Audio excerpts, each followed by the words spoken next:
Karon guys, nagsakay na pud mig barko. So yan, kay muli ilagay mi dito ila Kabos Jerry, adto mi sinubaan sa Negros. Kay magbakasyon mi adto mi magpasko, kauban sa GR. So sa iway kastorya karon kay nga nakasakay ko sa barko for the second time around, mapalayo ka sa imuhang minamahal si Nabuling Tarose.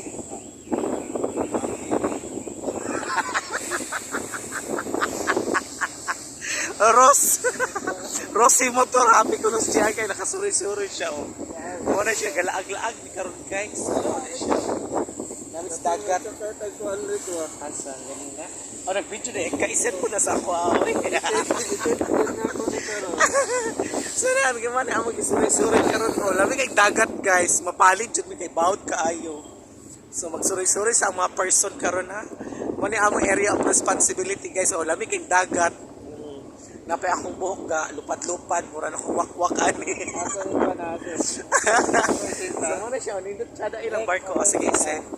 Tsada ilang barko guys, kay nga no, na-adjust sila yung mga pang-kuan bitaw o kanang in case of emergency, o na-adjust sila kanang mga salbabida nga dako kayo. Muna ilang salbabida ako. Muna ilang mga salbabida guys, so perfect siya. So perfect kaya atong pagsakay karon. So nga, unya pa siguro ming mga gabi maabot anis Dumaguete guys. Yan. Kauman ako kumpani nga sa GR. Oh, hello sa. Yan. Hello. Oh, morning dagat guys, na yung mga okoy dira guys. Okay. Dagat na wala. Na yung mga okoy dira guys. Mag-ambak-ambak sila sa dagat karon. Oh, di ba? Perfect kaayo. Lamig kaayo, di ba? Yan, di ba? Perfect ang dagat guys. Oh. Wala mo yung karag-open lagi. Naka-open, magod siya. Diba? Perfect. Naglupad-lupad yun akong buhok guys. Oh.